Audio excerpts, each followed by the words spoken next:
it definitely stopped Vladimir Putin from taking Kyiv, okay? 100%. It played a pretty major role, especially in the interim from 2014 onward, where Ukraine was able to build a standing military, played a very significant role in them stopping Russia's offensive campaign.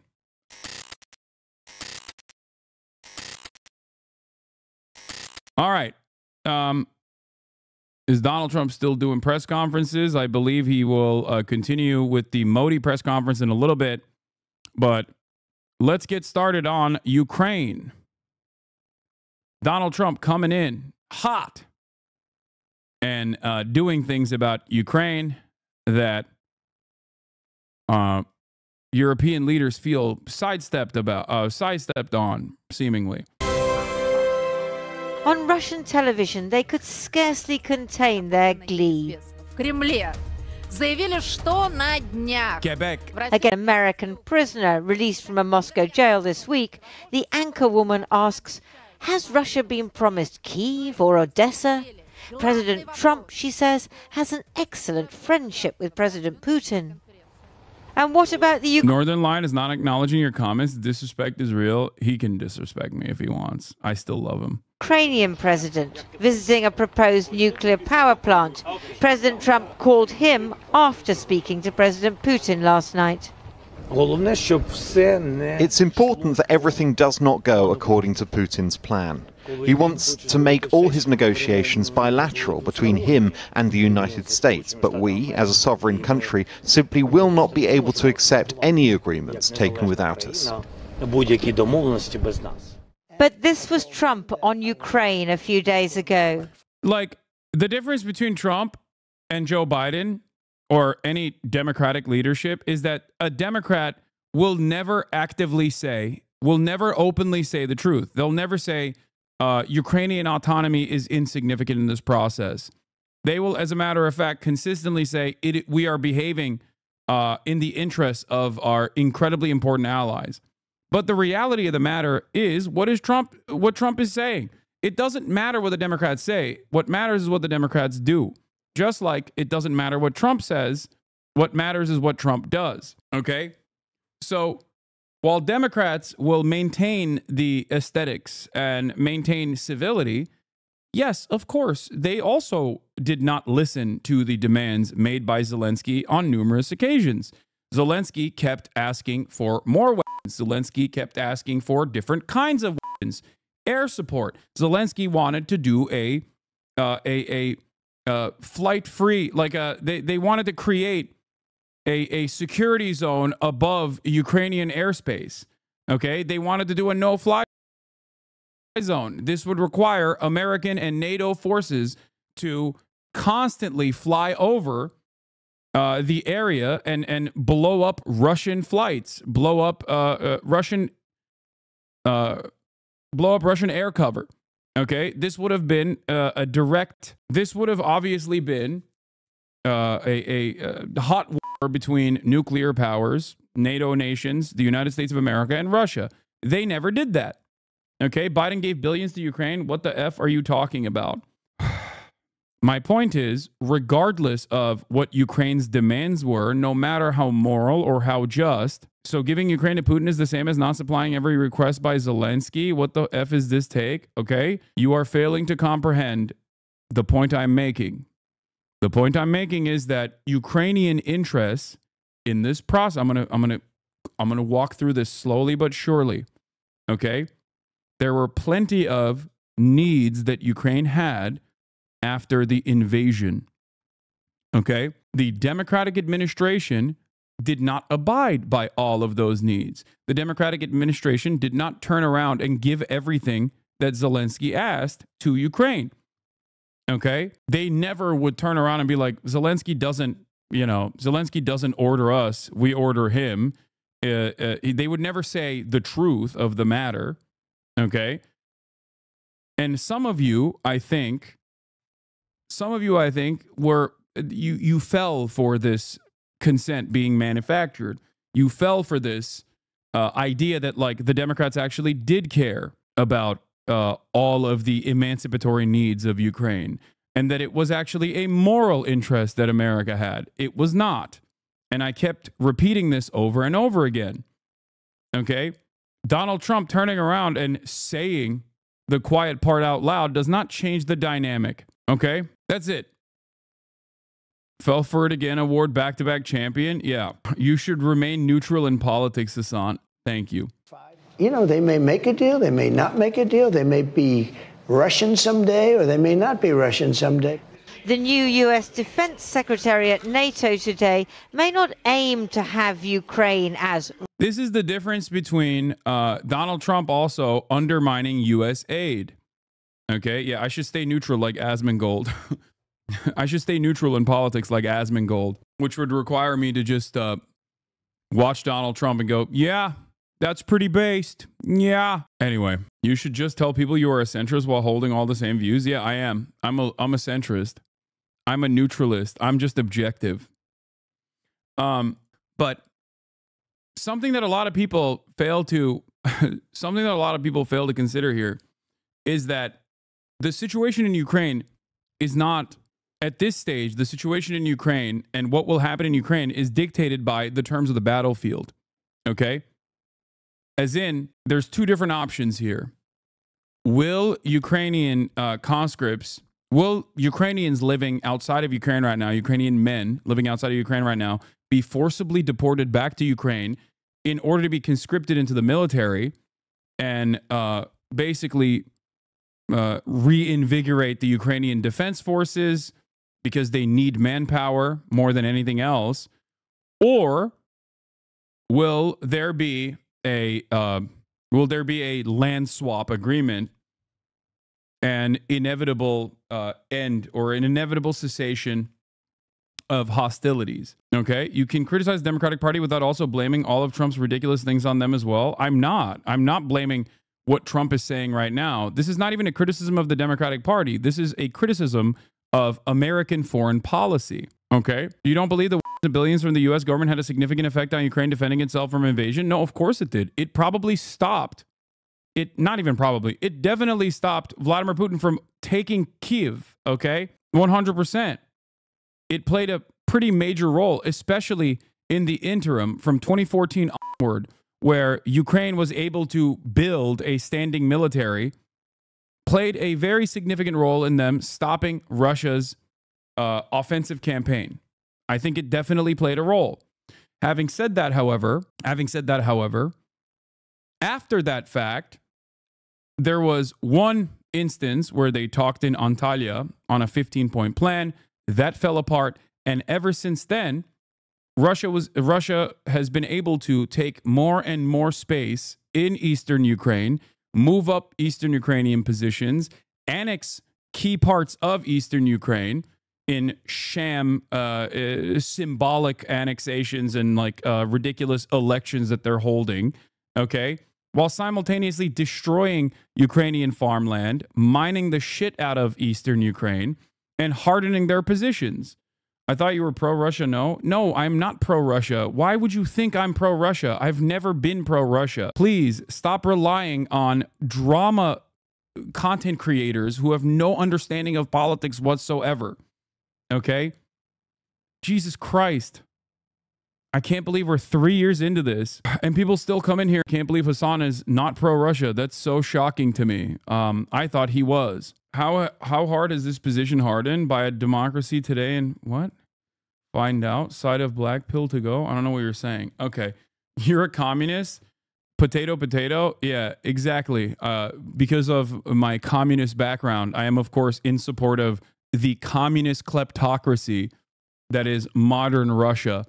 Certainly a communist country, certainly a socialist country, led by the Marxist-Leninist Vladimir Putin, famous communist.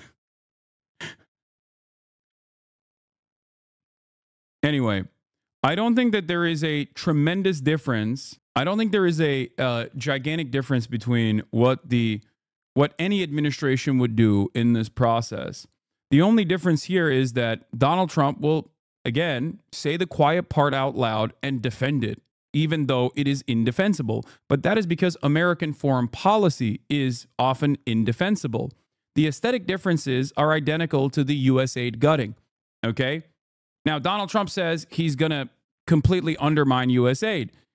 In which case, is he actually going to stop clandestine operations overseas or stop sending aid to other countries? Yes, he will most likely stop key aspects of aid going into other countries. But in reality, they are most likely going to centralize U.S. aid and still continue U.S. aid style operations.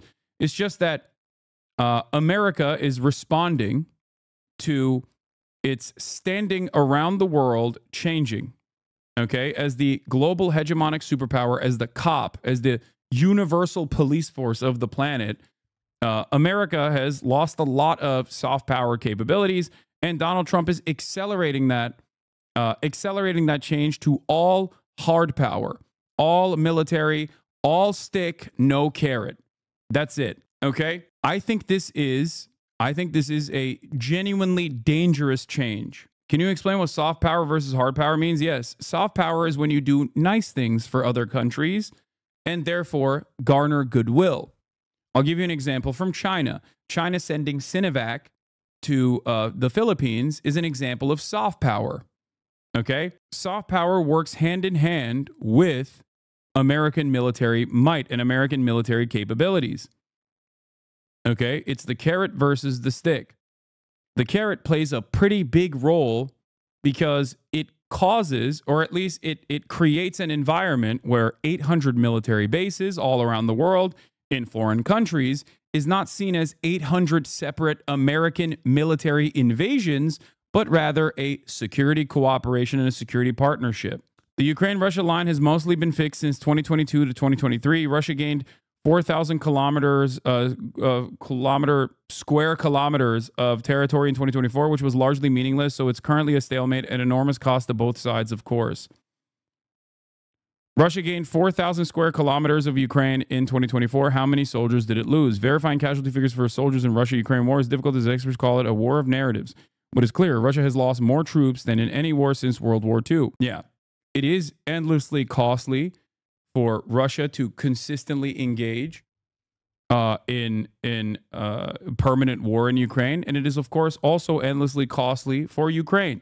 The problem between Russia and Ukraine is that while Ukraine is backed by the entirety of the Western world, they simply have less people. No, they're not saying that they've lost close to the same number of troops in World War II. They're not saying that. They're just simply saying that the number of casualties on the Russian side are ginormous, more than any other country since World War II. World War II was like 20 million people. That's obviously it's nowhere near that. Okay. Doge is already dismantling the NED. This is good for the global south as a whole. We do not want your color revolution, says Top G. Yeah.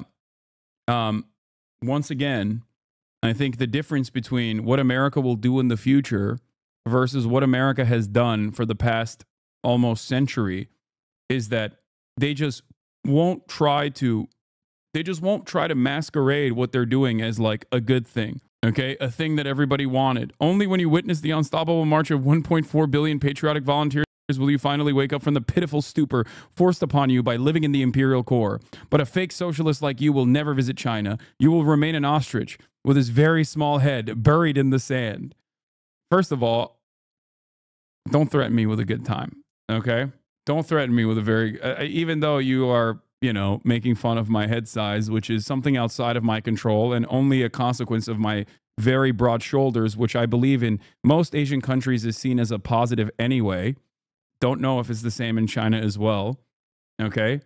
But all you are doing is highlighting that I will benefit from the Chinese century of prosperity, okay?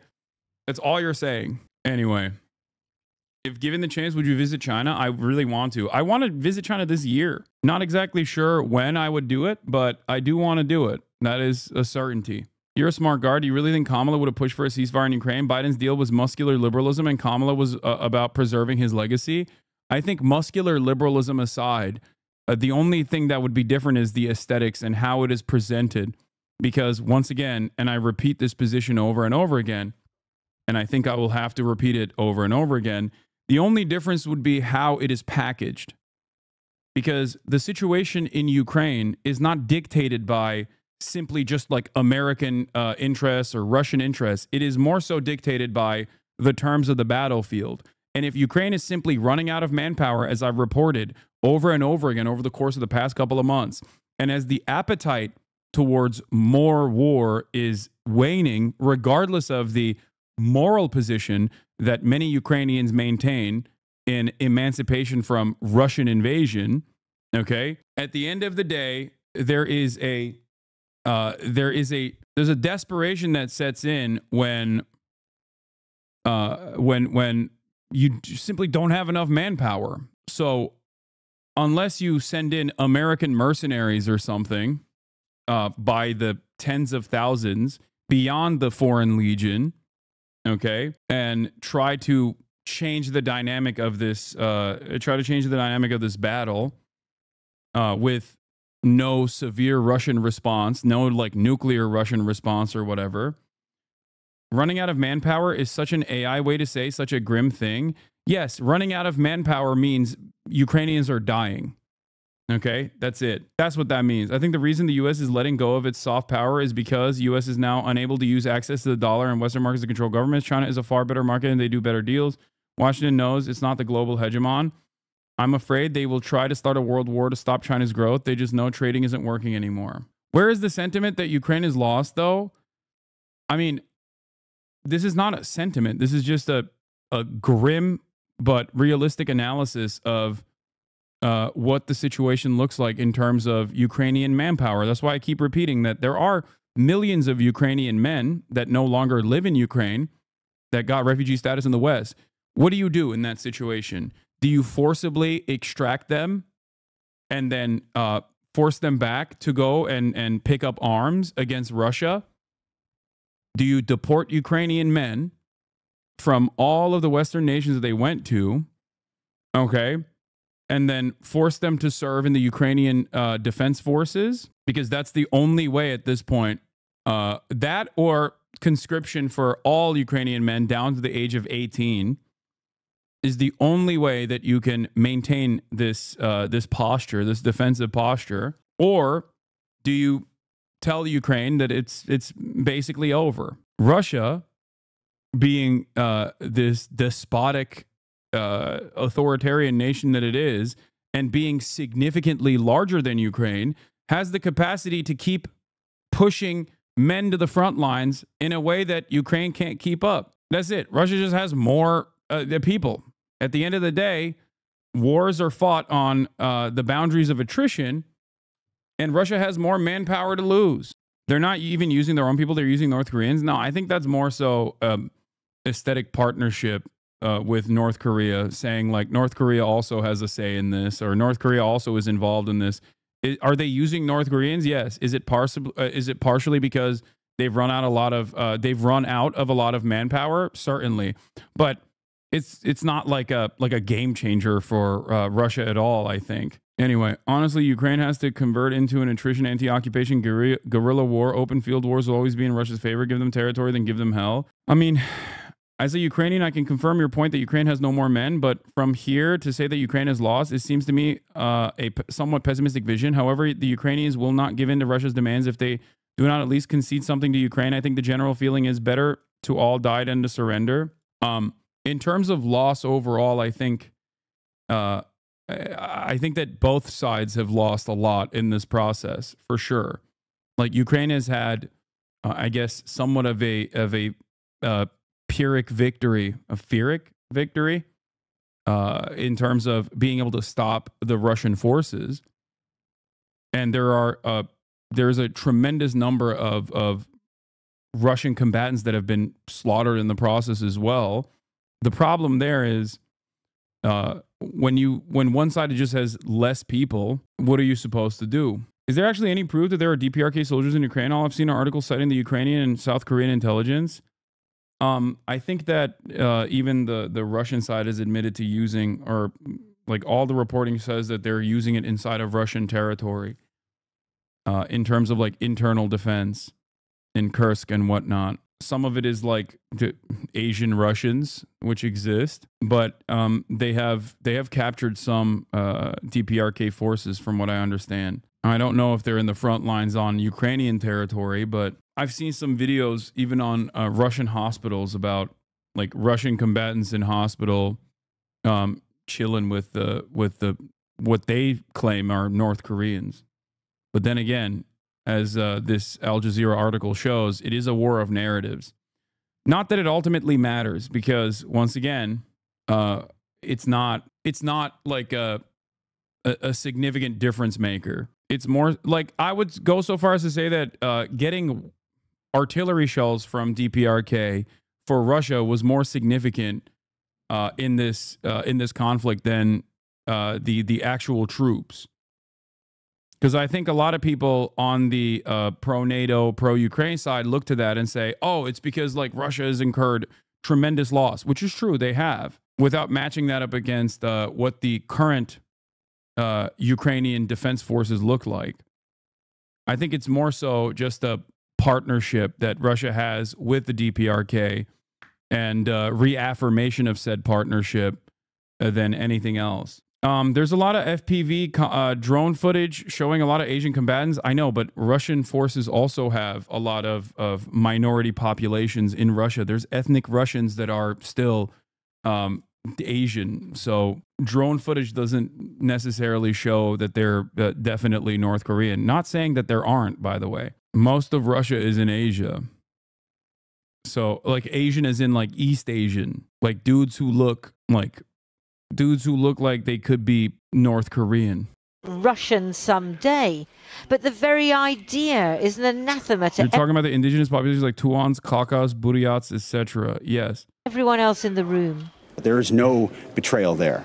There is a recognition that the whole world and the United States is invested and interested in peace, a negotiated peace. As President Trump has said, stopping the killing. And so that will require both sides recognizing things they don't want to. That's why I think the world is fortunate to have President Trump. Only he at this moment could convene the powers that be to bring peace. But the Europeans fear a Trump-Putin stitch-up, which freezes both them and the Ukrainians out of any peace talks. For the EU's top diplomat, who comes from Estonia, a former Soviet state that fears the same fate as Ukraine, it's existential. It is clear that Estonia mentioned POG. Any deal behind our backs will not work.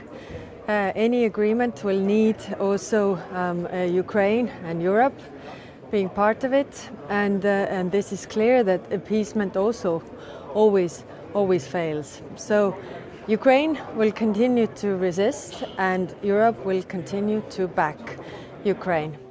Britain, which sometimes hovers between the US and Europe, is clearly in the European camp. There can be no negotiation about Ukraine without Ukraine, and Ukraine's voice must be at the heart of any talks. Some might recall a meeting exactly 80 years ago when the Soviet, British and American leaders, Stalin, Churchill and Roosevelt, met at Yalta in Crimea to carve up the world after World War II. War-ravaged occupied countries had no... What's your favorite Houthi musical? What's your favorite bar from a Houthi musical? Play a Houthi musical for chat. It would probably be that. It would probably be the one that I showed Nick, where they were talking about how American-backed Saudi coalition forces were doing a genocide in Yemen, and they were saying, "Send us more weapons if you want. We will never stand down." That one probably is my favorite. Oh, yeah. They got diss tracks for days. I don't know why people think that this is like a massive own or something, especially considering that this is like not a issue to be hosted on any other platform, with the exception of Twitch's own terms of service being way more rigid than all these other platforms. You know, this is not a defense of the Ansar Allah movement's banner or their domestic affairs, but yeah, if you genuinely want to know, I think that the one where they were fighting against the Saudi blockade and the famine, and said, you can keep killing our people. It doesn't matter. That one was a pretty good one. You've been cutting your oil with whiskey. Oh, for Saudi Arabia. If chatter is wondering, the name translates to "We Don't Care." Yeah, that's the title of that one, that musical work. It came off like he's saying you're a fake fan. Name 3 Houthi songs. Yeah, you're not a real leftist if you don't mask every day. Okay, don't know why you're bringing that up right now. I'm in my own house. Let's continue. Say, the great powers decided everything. Might was right. And that's how the new US administration sees it too. We can talk all we want about values. Values are important. But you can't shoot values. You can't shoot flags, and you can't shoot strong speeches. Wow, bold. There is no replacement for hard power. That's he's really spitting. Ukrainian soldiers on the front line aren't thinking about history. For them, it's about personal survival and the survival of their country. Because if Ukraine is sacrificed to Russia, what was the point? Why did their comrades die? The atrocities Russian soldiers committed in... It's a great question. I agree. A question that I have wondered quite a bit myself. Bucha, will they be not punished but rewarded for them? Ukrainian cities are still being bombarded. They desperately need peace, as President Trump says, but not at the cost of losing their independence or reaching a temporary peace, only for Russia to come back for more in a few years' time. The NATO family photo, but the family is divided. Europe, the Americans have made clear, has to increase military spending, and they can defend Ukraine if they like. America isn't going to. The post-World War II order is over. Get used to it. Even the Red Army used soft power to fight the nationalists in China by promising things and giving things to peasants. Yeah, I mean, it was fairly easy considering that the KMT's vision for a new China was to reassert and reinstall the previous landlordship dominance over the peasant class, whereas for the Red Army, it was a complete restructuring of said hierarchy. So, you know, even the peasants that worked alongside the KMT initially or filled the ranks of the KMT initially were like, okay, well, I don't want a fucking landlord. I'm going to go with the other guys. So, yeah, I don't even know if that's soft power at that point versus a genuine commitment to instilling change. Chiang Kai-shek was anti-landlord? Maybe initially. No, I mean, there is truth to the KMT's initial formation looking somewhat similar to, well, I mean, I wouldn't say similar to communism or anything like that, but like, yeah, at first, the nationalist movement was also a movement of change, moving away from colonial domination and reasserting. Remember, nationalist movements at this time, at this period, especially if they were colonial subjects, were liberatory movements. So the attitude presented, or even the initial reception, is going to be different. Anyway, Lindsay Hilson reporting there. Well, thank you for voting for Trump. We needed change. Yeah, dude. I'm sure you think I voted for Donald Trump. Come on. Seems to deliver another Sean the Black, thank you for the raid. Hope you had a good stream. Bombshell from the Trump White House.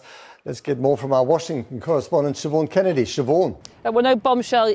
Houthi banner being an issue is literally diluted Western moral panic. Palestinians and Yemenis living under occupation, genocide can't be anti-Semitic to Israelis. Maybe only the other Jewish Palestinians and Yemenis, but not to their oppressors. Like slaves can't be racist to slave owners. I think regardless of the ways in which I think Norm Finkelstein has a really good take on this, and I stand by his analysis on the issue, but it still doesn't change the banner being a curse upon the Jews. You know what I mean? And it's funny to say this because I suspect that they will most likely change it regardless, just like the Hamas charter changed as well. Like, yes, on that side of the world, Jew and Zionism is a substitute for one another because of their experiences with Israel masquerading as a Jewish force and doing this for Judaism. Having said that, The considering that the Hamas charter also changed in an effort to be more modern, in an effort to be broadly received as an emancipatory force rather than like a terror cell, which of course that didn't really happen. But I think that will be a similar situation with like the Ansar Allah movement as well. Now, of course, they would the Ansar Allah movement would have probably had an easier time talking about normalized relations with the Western world in the initial steps of the Biden administration as Biden moved to take them off the terror list, which he did, only to put them back on the terror list when Operation Prosperity Guardian started. You know, it's probably not going to happen anytime soon. Don't know why we're talking about this, though. Yet, Matt, but it was interesting last night. Donald Trump in the White House was asked on multiple occasions if his peace talks with Putin would include Ukraine. And I have to say, he was non-committal. Even if you rewrite the definition of racism like that, it's still prejudiced and wrong. What? No, anyone can be anti-Semitic? Oh my God. I don't disagree with you, chatter. I understand. But you're doing an anti-white racism is real argument right now, which is weird. Like, the fuck? And also, there's never been a moment where I've defended the Ansar Allah banner anyway. That's not the point. I do think it's indefensible. And not just from, like, the Western perspective, but if you want to understand the context in which these sorts of opinions manifest, I will also explain that to you as well. All right, can we just continue with this conversation? Middle at best. At one point, a journalist pressed him on the matter. Do you view Ukraine, he was asked, as an equal partner in the peace process? The president looked stumped. It was as if he hadn't thought about that question. You know, that's an interesting question, he said after musing for a while. I think they have to make peace, President Trump said. That was not a good war to go into. No sense from President Trump that Ukraine had no choice, that it was attacked by Russia. He was also asked at one point whether or not Ukraine would have to cede territory to make peace. And he said that Zelensky is going to have to do what he's going to have to do. And then at one point he said, yeah, I think they're going to get some of the land back. I think they will. Well, I was up on the Hill earlier trying to gauge reaction from senators as to the developments. As you can imagine, the Democrats are furious while the Republicans were torn between trying to be supportive of Ukraine and trying to be deferential to President Trump. Let's hear what some of them had to say. Is America betraying Ukraine? President Trump, not America. Please make some distinction between the two. Secretary Hegseth has apparently said in a meeting that the door for Ukraine to be admitted to NATO is closed and that they will not be able to recover their sovereign territory. If you go back and read Donald Trump's Art of the Deal, you don't give up the most important negotiating points before you begin negotiations in earnest. For us to concede those as a country, for the Trump administration to concede those, would be a betrayal of the thousands of Ukrainians who have fought so bravely and died for their country's freedom. But what about the concessions? Europe is saying, why give up things before you've even started the negotiation? That's a betrayal. In my conversations with President Trump, he wants Russia to lose, he wants Ukraine to win, and he wants the war to end. So I know he's working hard to make that happen. So the negotiations will definitely include Ukraine at their heart? Oh, absolutely. Absolutely. I believe that. Okay, at what point, like, why would you even believe any of that, by the way? It's like, are the conversations featuring Palestinians and their needs? No. Are the conversations never feature the people that are outside of the American American allegiances? Okay, they just don't care. I think it's crazy to think that, like, to act like what Trump says and what Trump does are directly in line with one another. I think it's silly to assume that they're going to give a shit about Ukrainians at all and what their actual opinions are or what their actual needs are. It never was the case, and I think that there is some cold hard truths to the way that Trump is operating. as is the case with many of the things that he says when it comes to American foreign policy. Something that I think I will have to repeat over and over and over and over again, as I did the first Trump administration. It's not correct, it's immoral, but it's the truth about American foreign policy. The only difference is it's stripped of the aesthetic reasons. It's stripped of the aesthetic permission structure that it creates for liberals. That's it. The greatest example that I use to this day is when Donald Trump turns around, when Donald Trump famously turned around and said, yeah, of course we're going to keep giving billions of dollars of weapons to Saudi Arabia. Who's going to buy the weapons? Do you have $1 billion? Of course I'm going to keep giving Saudi Arabia weapons. At the time, Saudi Arabia was doing a genocide in Yemen. Many of you probably didn't know that, but or at least the HasanAbi heads in here that have been around for a while were familiar with this. That is the position of the American State Department. The only difference is there's no need to shelter the American public from the truth. He's just openly stating what it is. What is the case? That Ukraine can win, that it can push back to regain territory, but the message yesterday was, you don't have the United States. The message yesterday was weak and pathetic, kowtowing to Putin, bowing and scraping. President Trump seems to be an admirer of Vladimir Putin, which is a nice way to put it. Is America still supporting Ukraine? Senator Van Hollen, be glad to answer your questions. Do you support Ukraine still? I do. Well, I certainly do. I'm very worried about what happened. We both do. Does America support Ukraine still? I've said it was a mistake from the beginning to send $200 billion to Ukraine. I'm still opposed to sending more aid to Ukraine. Well, he's like, I've never been a supporter of the Ukraine.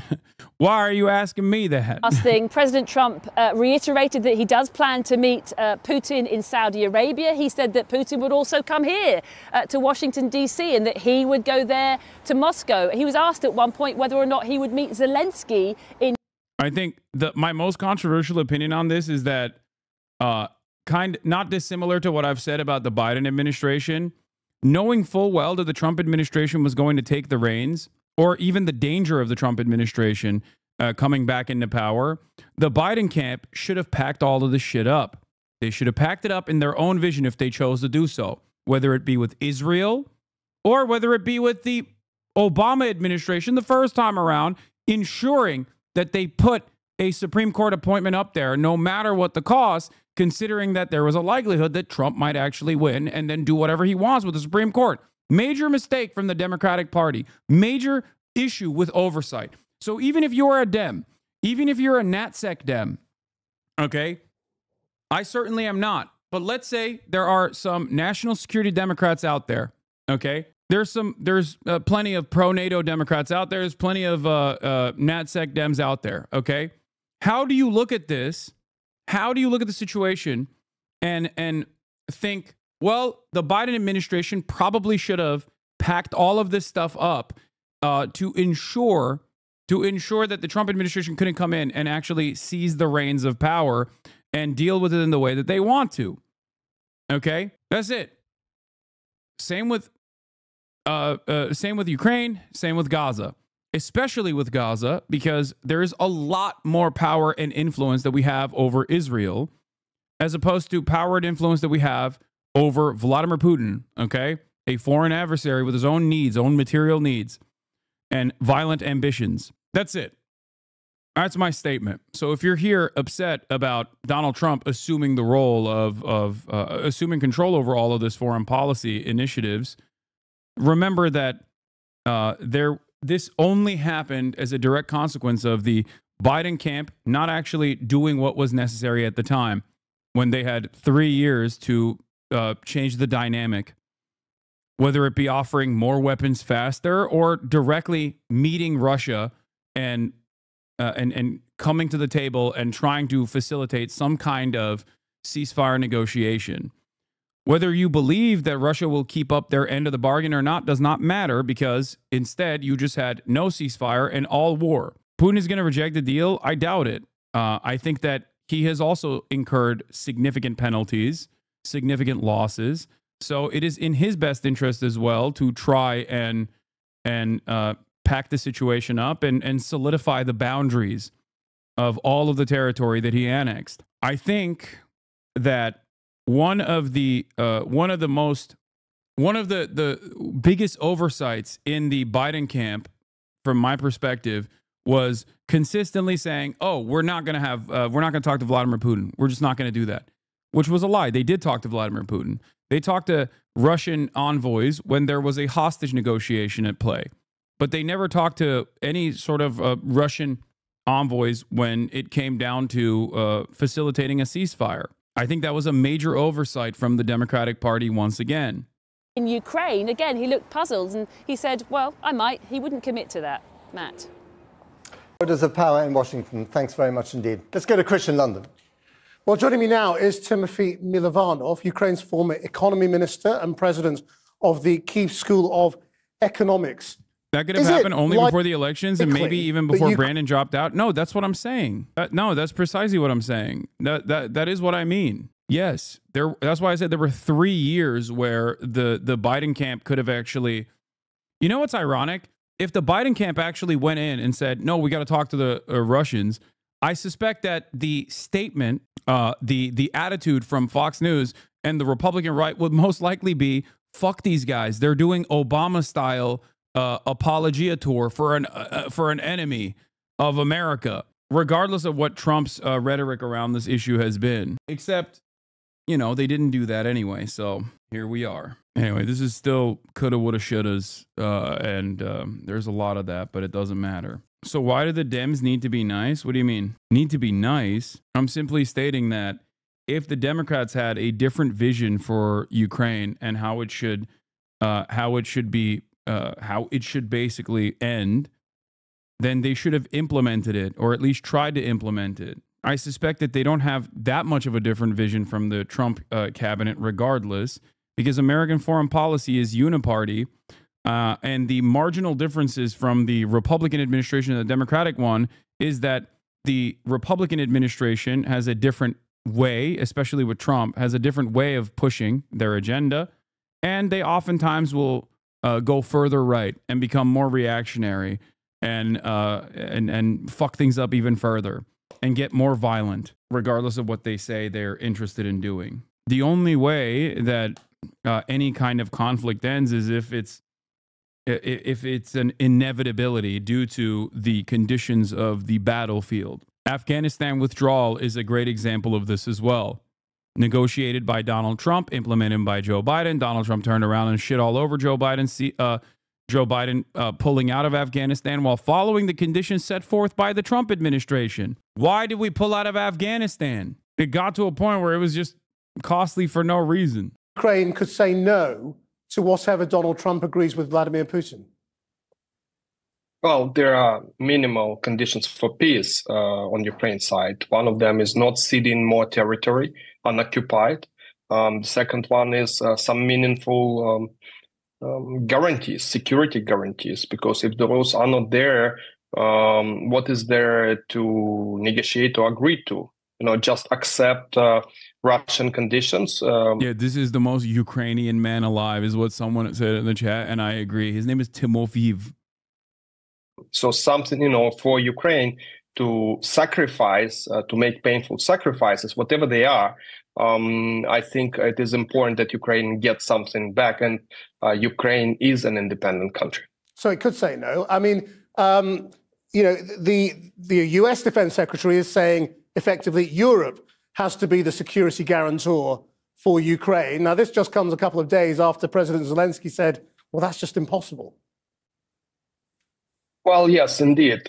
President Zelensky said, and I think that's true, that full security guarantees, real security guarantees, which prevent Russia from invading in a couple of years again, are impossible without the United States being there.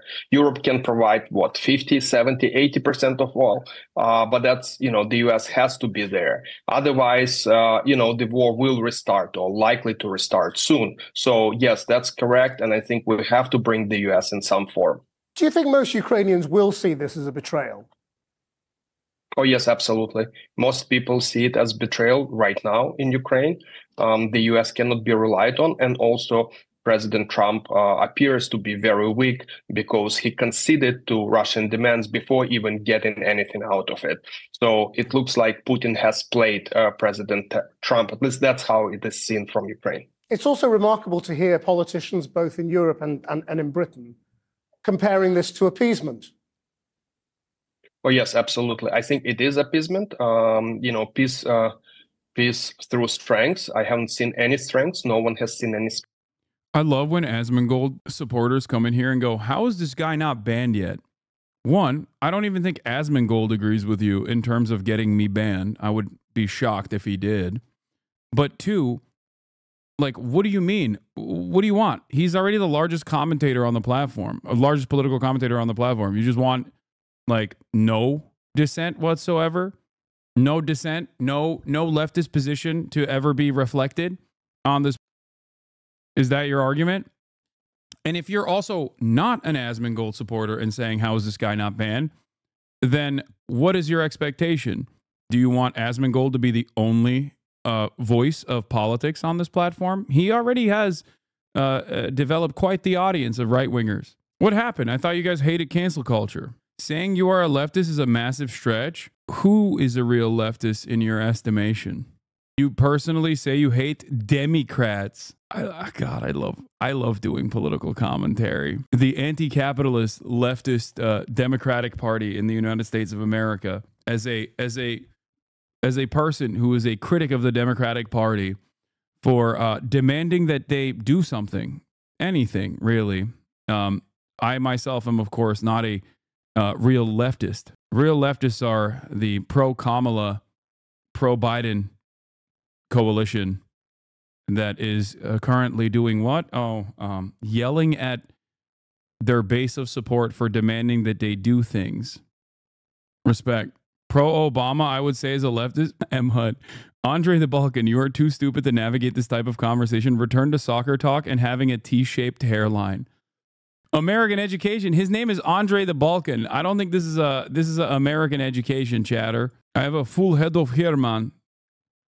Okay, the fact that he only responded to that means that he definitely has a T-shaped hairline. Respect. You can convert him here. He thinks the Democrats are leftist, dude. Okay, I don't think I can convert him. He thinks Obama is a leftist. Strengths.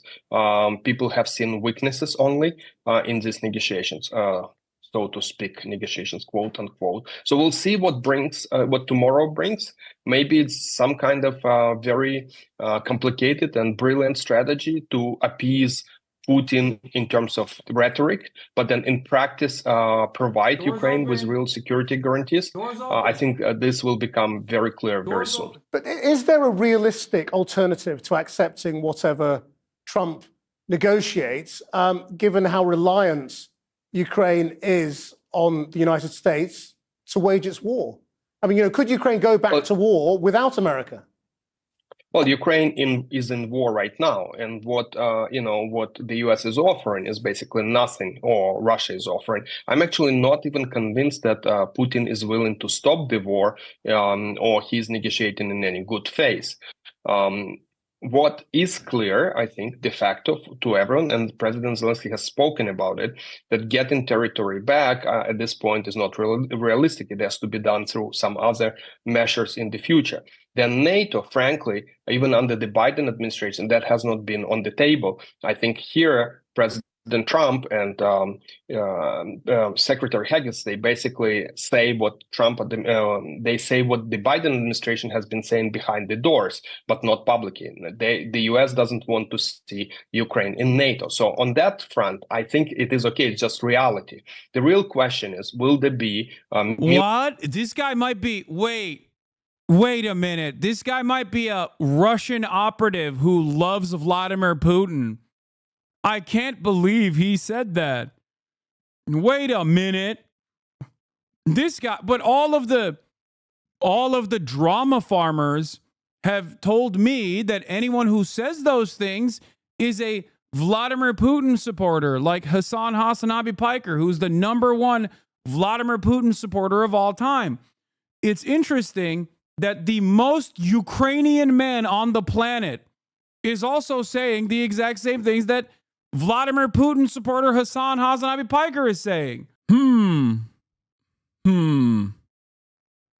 Why didn't the U.S. want Ukraine to be a part of NATO under Biden or Trump? For the same exact reasons that France and Germany also didn't want it either. They had well, for America it's different, but for European countries, they already had a long-standing energy partnership with Russia. They understood that this would be a red line that would be enforced by Russia if Ukraine was to be a part of NATO. Like, there is a level for global powers. There is a level of like how much they can enforce their will around the world. Like, there's still obviously some interests of foreign adversaries that they have to abide by. Like, that's it. Minsk agreements? No, that part doesn't really matter. Nobody ever fucking followed through on the Minsk agreements. People are so dumb, man. Why is asking the Ukrainians or the Palestinians what they would want be such a novel idea? That's never a point of consideration. Like, that's never a point of consideration. That's not how empire works. Military and financial support for Ukraine. Will there be American weapons?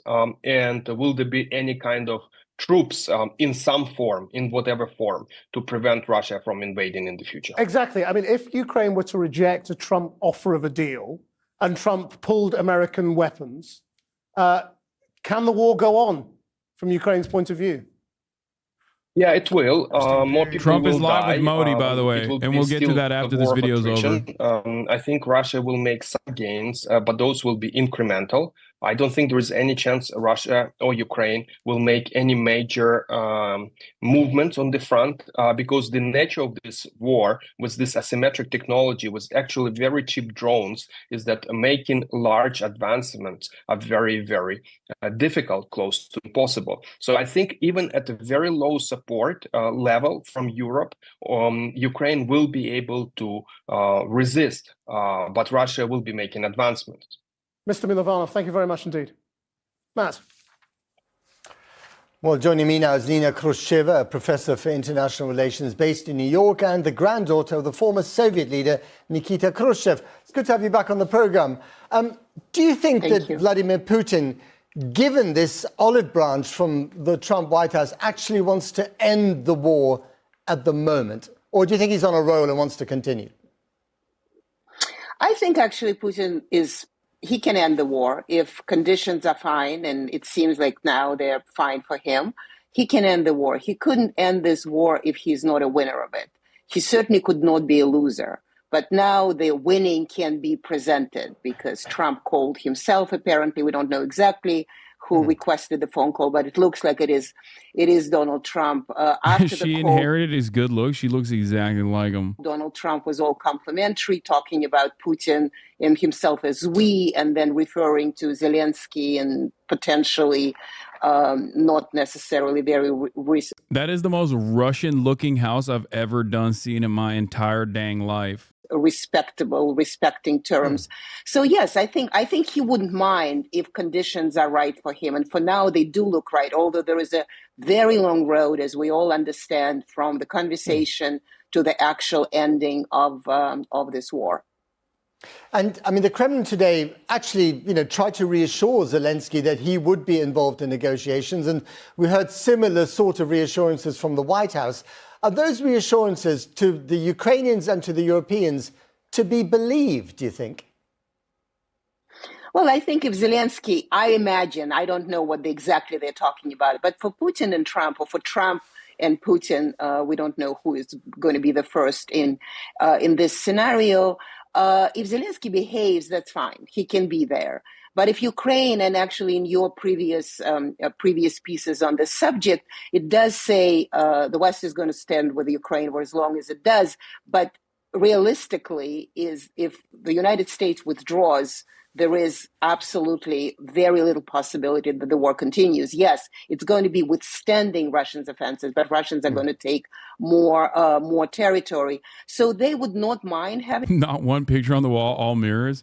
It's funny because it's like it's the only instance where there are so many mirrors that it actually has the opposite effect of what mirrors are supposed to do, which is make like the entire room larger, look larger, feel larger.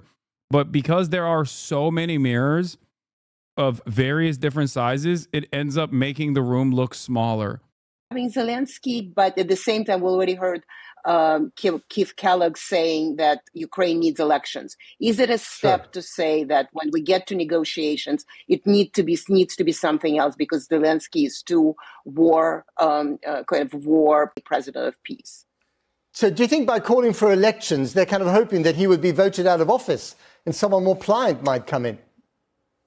I would imagine, yes. I mean, I don't know what exactly they're thinking, but I would imagine that, you know, if you insist on democracy, why are you not democratic? Why there is no elections? We even hear from Ukraine is that, you know, Ukrainians themselves are now kind of concerned about Zelensky legitimacy, not in ideological way, the way Russians present it, but they themselves. I mean, because the war is not going too well. Zelensky promised that it will, and now it didn't. And, you know, obviously the president will be guilty. So, yes, but I'm not sure in pliable, but somebody who is realistic, somebody you can have a conversation with, potentially Valery Zaluzhny, the Ukraine ambassador in London. Right. I mean, the Europeans feel very kind of weakened by this. They feel as if they're the victims in this great power game. But they do have a card, don't they? They could fast forward Ukraine's EU membership, which is something that Vladimir Putin presumably would absolutely hate. Well, the Russians said they wouldn't mind. I mean, I'm sure they mind it, but they really wouldn't mind because it's better than NATO. Yes, they can fast forward the EU membership, but then again, how realistically the country at war can be admitted into the European Union. So there is some card. But I mean, I have to say the fact that Europeans are so beaten up about the fact that Trump said what he said and the story goes the way it goes, it's kind of shocking to me because clearly they're not thinking, or they're living in la la land. What did they think is going to happen? Trump is going to come in and say, oh, have all the weapons in the world. And they themselves really are not contributing as much as Trump would want or America would want. And then they say, oh, no, but we are with Ukraine. Fine, be with Ukraine then. I mean, that's what Trump is saying. Be with Ukraine. Do it on your own if you're all so brave. Nina Khrushcheva, thank you very much indeed. Thank you.